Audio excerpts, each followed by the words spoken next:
Morning બાળકો. Good morning sir.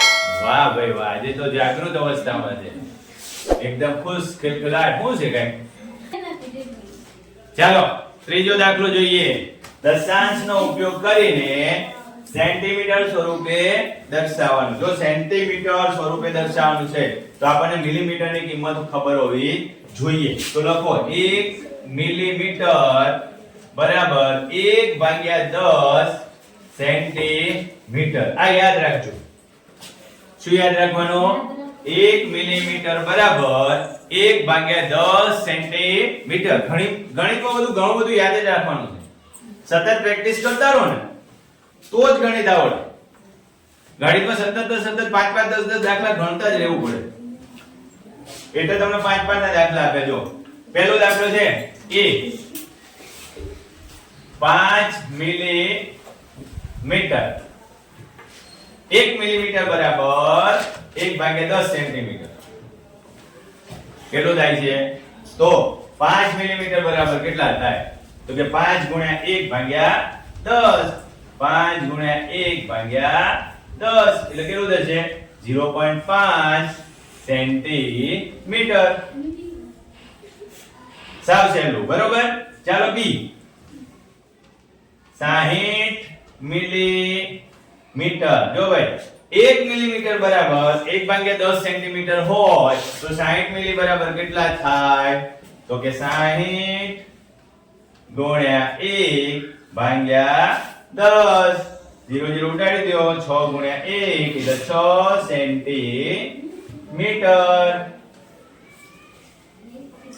ચાલો આગળ વધીએ. સહી આવો. સી અહીંયા જ છે. સી 164 મિલીમીટર છે. કેટલા છે? 164 મિલીમીટર. આપણને ખબર જ છે. વિપુલ 1 મિલીમીટર બરાબર કેટલા આપેલા છે? 1/10 સેન્ટીમીટર.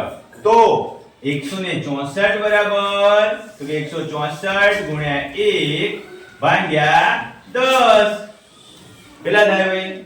16.4 સેન્ટીમીટર. ચાલો આગળ જોઈએ. 9 સેન્ટીમીટર 8 મિલીમીટર. હું આવ્યો ડી.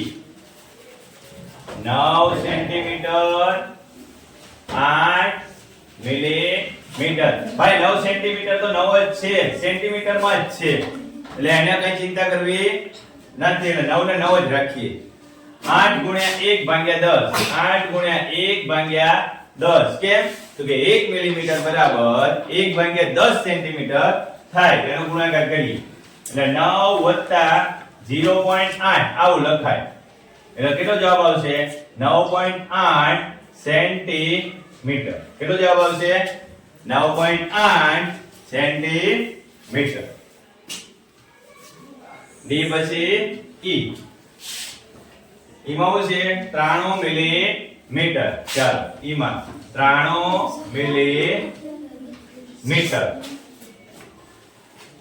તો ભાઈ 1 સેન્ટીમીટર 1 મિલીમીટર બરાબર 1/10 સેન્ટીમીટર.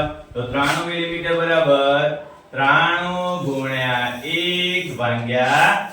1/10 તો 9.3 સેન્ટીમીટર.